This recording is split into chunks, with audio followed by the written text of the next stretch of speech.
La réussite en immobilier, qu'est-ce que c'est ? Chacun peut en avoir sa définition, et pour cet épisode particulier, je souhaitais te partager le point de vue d'Anne Boucaud-Basso. Je suis ravi d'accueillir Anne, qui est la première femme à participer à ce podcast, et qui pour moi incarne parfaitement une forme de réussite en immobilier.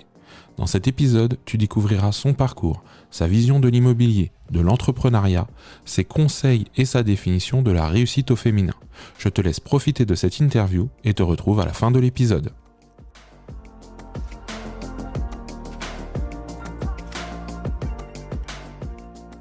L'Imo Entrepro, c'est le podcast pour toi, professionnel, expérimenté ou novice, qui a besoin de changer l'image de ton métier auprès de tes clients.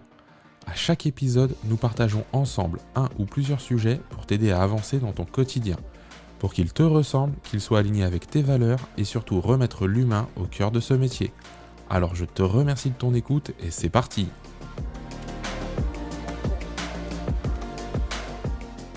Bonjour Anne. Bonjour Cyril. Eh bien, ravi de te retrouver. Alors, c'est non sans une certaine émotion. Je tenais à le dire, à le partager avec les auditeurs parce que, pour la petite histoire, Anne, j'ai eu la chance de la rencontrer il y a une quinzaine d'années et elle préparait son BTS. Tout à fait. Et donc, Cyril était mon prof. Prof, j'aime bien. Comme un des 7 nains. Et je sens que cet épisode va être drôle. Et écoutez, donc ça fait très plaisir parce que moi, en fait, je le dis, et ça, c'est quelque chose que je souhaite partager aussi. C'est quelque chose qui me tient à cœur parce que revoir des personnes que j'ai eu la chance de former au tout démarrage, entre guillemets, de leur carrière immobilière et de les voir aujourd'hui continuer, perdurer, ce qui n'est pas toujours donné, et en plus réussir, que c'est un peu le thème aussi de l'épisode d'aujourd'hui, et ça me fait hyper plaisir. Eh bien Anne, je vais te laisser te présenter pour ceux qui ne te connaîtraient pas. Je te laisse la parole. Donc moi je m'appelle Anne Boucaud, j'ai 34 ans, je suis agent immobilier sur le secteur du Plessis-Robinson et aux alentours depuis 2006. J'ai commencé par un BTS profession immobilière en alternance. J'ai donc ensuite continué sur cette voie-là et en fin 2018, début 2019, j'ai décidé de m'installer à mon compte et donc de créer ma marque qui s'appelle Boucaud Immobilier sur le secteur du Plessis-Robinson et aux alentours. D'accord. Et donc tu as fait le choix d'être indépendante. Oui, c'était une vraie volonté. Au départ, j'ai un petit peu benchmarké, j'ai regardé un petit peu si éventuellement un réseau pourrait être intéressant pour moi. Mais j'ai choisi d'être indépendante parce que je voulais créer moi-même et surtout créer une marque qui me ressemble avec mes idées et mes valeurs. D'accord, ok. C'est hyper intéressant parce que tout le monde ne fait pas ce choix-là. On nous dit souvent que être seul. Toi, la différence, c'est que tu as quand même une grosse expérience sur ton secteur géographique d'implantation et tu avais une bonne connaissance des façons de faire, en tout cas des méthodes que tu avais pu exercer auparavant. Oui, tout à fait. En fait, comme tu le dis, j'étais déjà sur le secteur depuis plusieurs années. J'ai choisi de mettre mon nom parce que j'étais connue professionnellement sur le secteur. Donc, c'était peut-être plus facile pour moi de créer quand déjà on a exercé et dans le secteur et dans ce domaine-là. D'accord, écoute, ça c'est top parce que ça peut donner des idées ou ça peut rassurer certains qui se poseraient des questions. Okay. Et je vais commencer par là parce que aujourd'hui, il y a une particularité par rapport à ce que tu fais, c'est-à-dire que c'est une agence digitale. Est-ce que tu peux expliquer le concept ? Oui, alors digital parce que donc je n'ai pas de locaux à proprement parler où je reçois du public. Donc c'était une volonté au départ parce que j'ai travaillé moi-même en agence vitrée. Il y a du très très bon aussi, mais c'est vrai que j'étais contente de pouvoir travailler sur des horaires qui sont à mon sens plus flexibles. Au départ, il y avait aussi une histoire de réduire les coûts, mais c'est très pratique aussi parce qu'on travaille du coup sur des horaires qui nous conviennent plus aussi. Sans forcément respecter des horaires, je dirais, d'agence 9h, 19h. Le choix était de travailler peut-être un petit peu différemment si j'avais besoin de ne pas forcément travailler le samedi ou autre. On peut vraiment adapter ces horaires, donc c'était un choix. Ok, hyper intéressant parce qu'en fait, tu es en train de me dire que ça s'adapte aussi bien aux clients qu'à la vie perso. Exactement, pour une vie de famille ou autre, on peut s'adapter différemment. D'accord. Mais j'ai cru comprendre qu'il y allait avoir un petit déménagement. Oui, effectivement, prochainement, Ouais, il va y avoir des locaux sur ok, le Plessis-Robinson. d'accord. Parce qu'en fait, avoir une agence digitale, on comprend bien l'intérêt parce que bah, ça réduit les coûts, la flexibilité. Est-ce qu'il y a des inconvénients? L'inconvénient, c'est peut-être de travailler chez soi, donc peut-être de ne pas avoir forcément de pièces dédiées ou d'espace dédié. Pour moi, il est uniquement là parce que pour avoir travaillé en agence vitrée, j'ai pas remarqué avoir plus de leads ou de contacts en étant plus visible. J'ai quasiment autant de chiffre d'affaires et de rentrée de mandat en n'ayant pas de visibilité vitrée. D'accord, ok.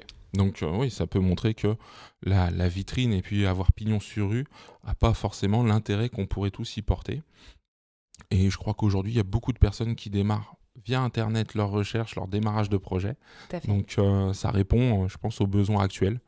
Tout Ça, à c'est fait. sûr et certain. Mm. Et par rapport à ce qu'on est en train de dire là, c'est intéressant parce que donc tu te coupes quelque part d'un moyen de prospection. Mhm. Et c'est intéressant parce que est-ce que bah, comment se fait la prospection? On en parle aujourd'hui parce qu'avec autant d'expérience sur le secteur, comment tu fais? Alors, comment je prospecte? Je dirais que la prospection, elle est aussi digitale. C'est-à-dire que on prospecte réellement différemment de mes confrères qui font, par exemple, du flyer ou du porte-à-porte. On travaille vraiment sur la notoriété et le relationnel, le réseau de recommandations, travailler avec les commerçants, être vraiment proche aussi des Robinsonnais, un peu comme un travail de campagne. On est en pleine campagne électorale, donc voilà. En tout cas, il y a ce côté-là aussi, et on est un des acteurs locaux de la commune. Donc c'est intéressant de travailler un petit peu différemment de la prospection classique terrain. D'accord, ok. Donc c'est une autre forme de prospection, mais plus basée soit sur le digital, soit sur le relationnel et la recommandation. Tout à fait. Ok. C'est captivant pour moi parce que bah, c'est vrai que je suis toujours en train de me dire, est-ce que ça fonctionne? Comment on peut générer des leads? Parce qu'on voit parfois des publicités peut-être un petit peu trop en disant prenez des mandats de votre canapé. Donc je suis pas sûr qu'on aille jusque-là. Mais en tout Non, cas, générer des contacts, c'est possible. tout à fait. Quels axes tu privilégies pour cette prospection, en tout cas cet axe digital et pour générer des leads clients? Alors tout d'abord, je pense qu'on peut parler du référencement Internet, donc via Google My Business, également YouTube, parce qu'on a une chaîne YouTube qui est alimentée régulièrement. Donc ça, c'est très important. Je pense qu'on peut également parler des avis clients. Aujourd'hui, c'est quelque chose qui est de plus en plus sollicité, regardé et consulté. Donc, je sollicite régulièrement mes clients pour leur demander leur avis, leurs éventuels axes d'amélioration. Et c'est important aussi de prendre le temps d'y répondre. D'accord, ouais, ça fait partie un petit peu de ce que je dis très souvent dans le podcast, ça fait partie de la considération. Mhm. Et si un client prend le temps de nous laisser un avis, la moindre des choses, c'est d'y répondre. Et puis lui, ça lui fera plaisir d'avoir une réponse, peu importe d'ailleurs l'avis, qu'il soit positif ou malheureusement un peu moins positif. Il faut prendre le temps de partager avec nos clients. Parce que je pense que c'est la première source d'information pour s'améliorer. Et puisqu'on est encore sur cette prospection, cette visibilité, si les gens ne le savent pas, Bouco Immobilier, tu es consultante officielle pour Proprio à tout prix. Oui, tout à fait. Donc, depuis début d'année 2022, j'ai la chance d'être consultante officielle de cette émission, donc qui est visible sur TMC et en replay sur MyTF1. Donc, c'est une émission de téléachat immobilier dans lequel environ 70 consultants passent sur toute la France pour pouvoir présenter leurs biens immobiliers et mettre en valeur leur jolie commune. D'accord, c'est sympa. Et l'idée, moi je suis passé devant, c'est bien parce que c'est assez dynamique. Et puis il y a des formats différents de présentation des biens, donc j'ai trouvé ça intéressant. Je suis pas sûr que quand on s'est rencontré la première fois, le téléachat immobilier, on aurait imaginé ça. C'est clair. Mais c'est comment dire, c'est quelque chose qui fait partie de l'air du temps maintenant, le côté télévisuel. il est important. Et si on rentre un petit peu dans les détails plus liés à l'agence, en tout cas à ton activité, est-ce qu'aujourd'hui ça t'apporte plus de notoriété? Est-ce que tu es reconnu dans la rue? Tu signes des autographes? On ne sait pas. Non, pas encore, Cyril. Next step. D'accord. Non, je dirais que c'est très important pour la visibilité et l'image de marque de l'agence. Et il y a un côté un peu premium. Et je suis la seule sur le Plessis-Robinson et Châtenay-Malabry à proposer ces services-là. Donc, il y a un côté vraiment premium. Et je pense que c'est très sympathique pour des prospects vendeurs d'avoir le bien qui passe à la télé. Déjà, ça fait un chouette souvenir. Et puis, je pense que c'est une très belle mise en avant pour mes clients. D'accord, ok, ça profite aussi aux clients forcément. Puis même le côté, encore une fois, sympa de voir son bien à la télé, ça peut faire un beau souvenir. Ok. Et pour continuer là-dessus, parce que tu parles de 70 consultants sur toute la France, et moi, il y a un thème qui me tient à cœur, c'est la collaboration entre les professionnels de l'immobilier. Et on avait un peu échangé, et je t'avais cité dans l'épisode 14 du podcast. J'avais pas donné ton nom, je voulais faire un peu de teasing. Et comment toi, t'envisages cette collaboration entre professionnels? Parle-nous un petit peu de ça, parce que je sais que tu as engagé plusieurs actions par rapport à ça. Oui, alors je pense que on parle de concurrence. À mon sens, l'important, nous sommes avant tout confrères. Je pense que comme on fait tous le même métier, je trouve que c'est important de pouvoir envisager des intercabinets, des partenariats entre plusieurs professionnels de l'immobilier. Moi, je suis adhérente à un réseau qui s'appelle Agences Réunies, dans lequel plusieurs agents immobiliers indépendants sur toute la France collaborent. Donc ça peut être intéressant pour moi quand j'ai un client qui souhaite partir sur d'autres communes de France, de pouvoir l'orienter vers un professionnel du secteur, mais également aussi en local, de pouvoir travailler avec d'autres agents immobiliers, faire des intercabinets et d'échanger régulièrement sur le métier, la vision de chacun. D'accord. Et si on parlait des toits de Robinson? Alors, les Toits de Robinson, c'est une filiale de Bouco Immobilier que nous avons fondée il y a 1 an et demi maintenant. Donc, c'est une agence immobilière également entièrement digitale, où nous avons donc plusieurs collaborateurs, agents commerciaux qui rayonnent sur les communes du Plessis-Robinson et aux alentours. Il y a un côté vraiment agence locale engagée, donc on aime bien mener des actions en local, mettre en valeur les commerçants, participer à plusieurs manifestations dans la ville et envisager des choses un petit peu différentes et innovantes. D'accord. Aujourd'hui, donc, ça te fait 2 agences. Et donc, ces agents commerciaux, tu les connaissais d'avant? Comment ça s'est fait? Parce que moi, ça m'intéresse de savoir un petit peu comment ça se passe pour rentrer, si des personnes souhaiteraient en savoir plus. Et l'idée me paraît intéressante d'avoir quelque chose de local avec des actions. Parce on est des acteurs de la vie locale et c'est hyper important de s'inscrire là-dedans. Donc, moi, je suis curieux de savoir.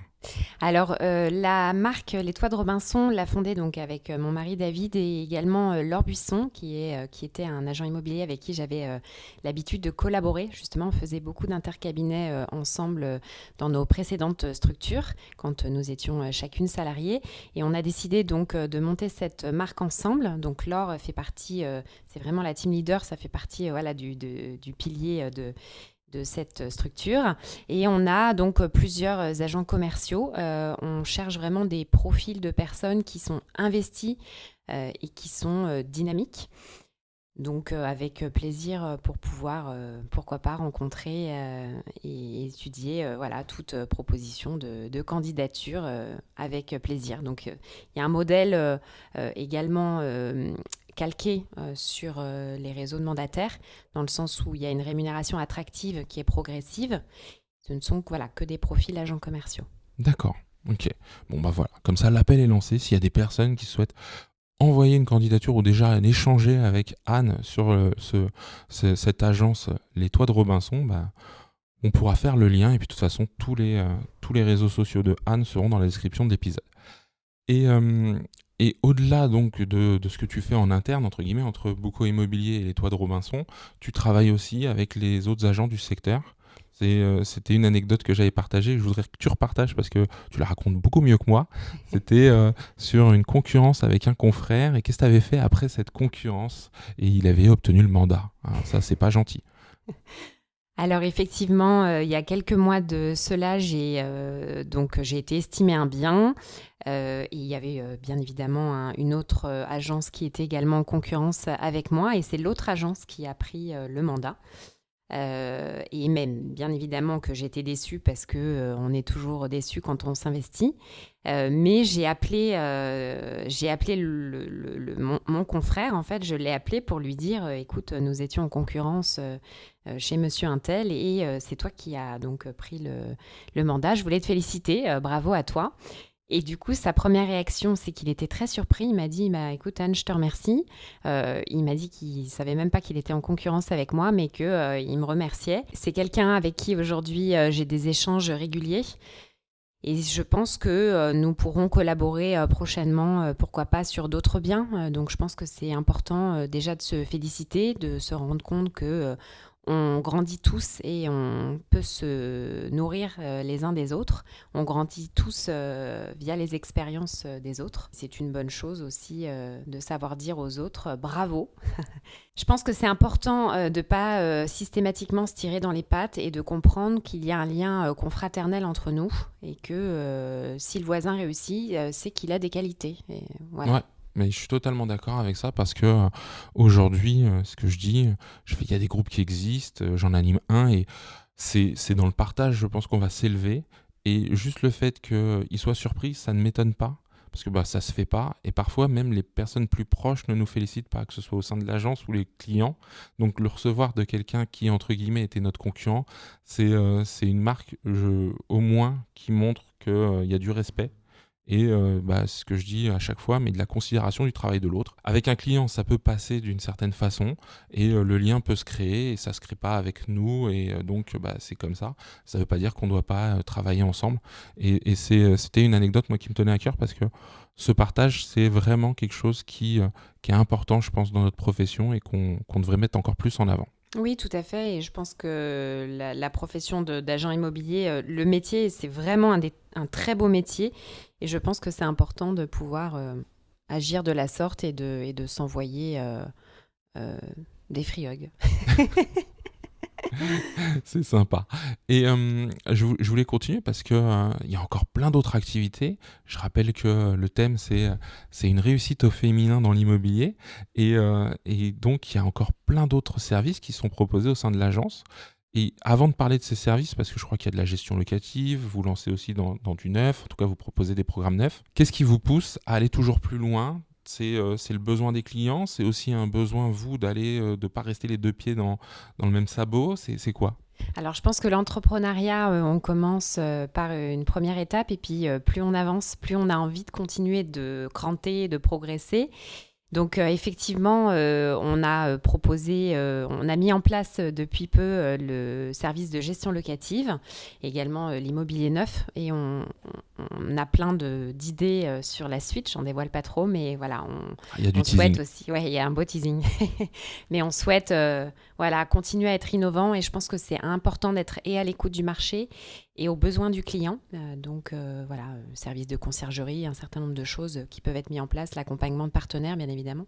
Mais D'accord. c'est important d'être au plus proche de ses clients et surtout d'identifier leurs besoins. Et comme quoi, on peut être totalement indépendant et offrir une belle palette de services à ses clients, juste avec de la volonté et cette envie d'accompagner et surtout de progresser et de réussir. Oui, tout à fait. Ok. Si on est dans le volet entrepreneuriat, moi ça m'intéresse parce que quel a été le plus gros défi que tu as eu à relever et peut-être, même si j'aime pas trop parce que j'ai l'impression qu'on est en train de faire un clivage, et peut-être en tant que femme, peut-être est-ce qu'il y en a eu des plus que toi tu as ressenti, plus importants, plus durs à relever que d'autres? Alors, je pense que l'immobilier au féminin, c'est quelque chose qui me passionne beaucoup. Donc, je vais être concise parce que sinon, je pourrais t'en parler des heures, Cyril. Je pense que ce qui est difficile, c'est peut-être plus, il y a beaucoup d'hommes dirigeants dans l'immobilier, il y a peu de femmes. De plus, je suis relativement jeune. Donc peut-être que c'était pas vraiment facile au départ et je me sentais pas forcément à ma place, d'autant que moi j'étais négociatrice, donc j'avais une expérience certes dans l'immobilier, mais j'avais pas du tout le prisme chef d'entreprise. Donc c'est pas évident forcément de s'insérer et de s'inscrire là-dedans.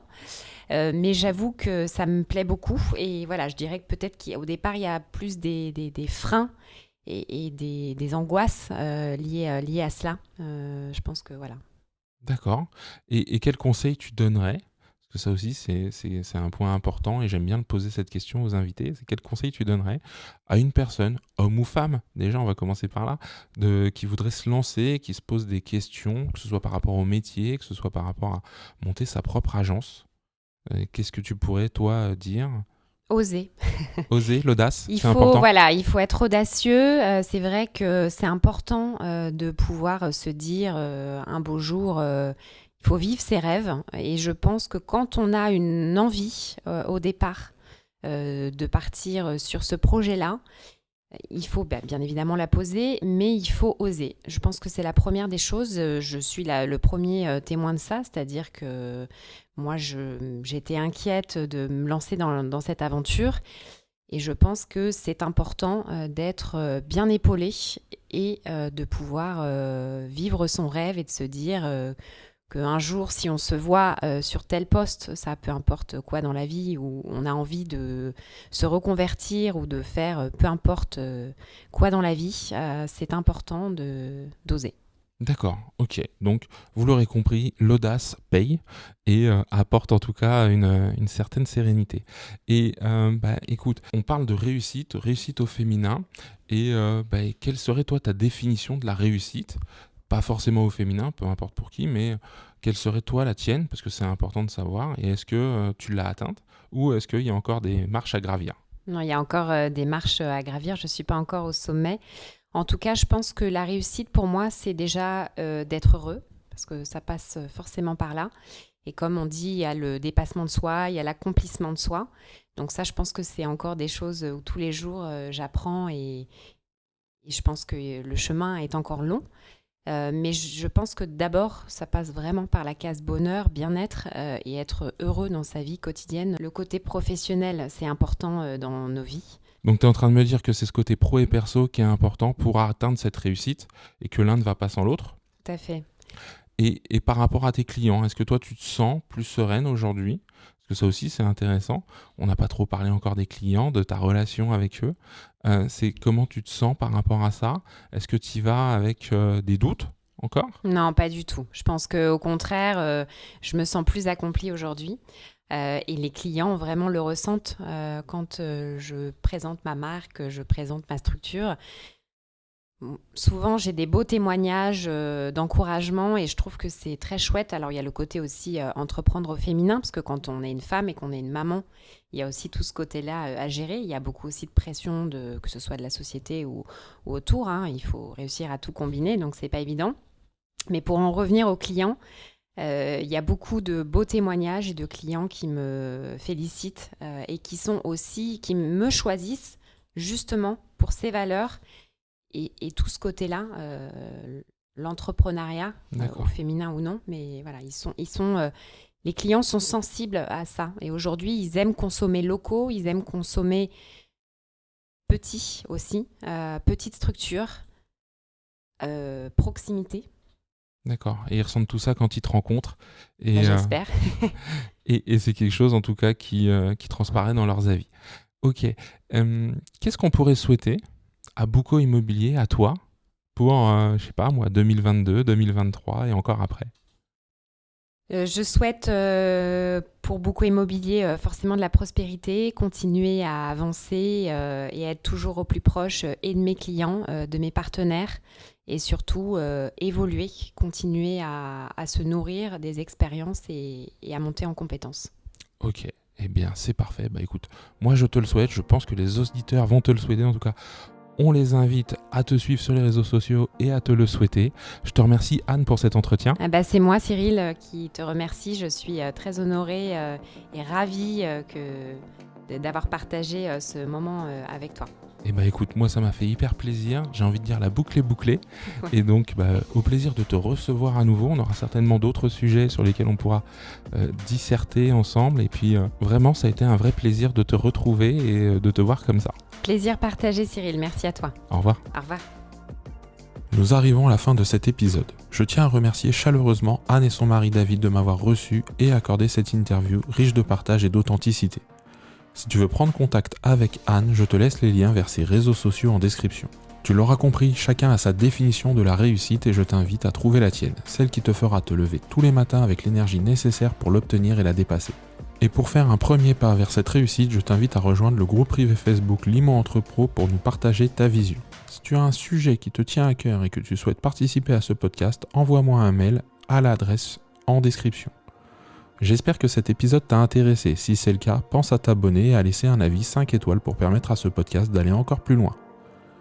Je te remercie encore des quelques minutes passées ensemble et je te donne rendez-vous la semaine prochaine pour parler d'Imo Entre Pro. D'ici là, prends soin de toi et de tes clients.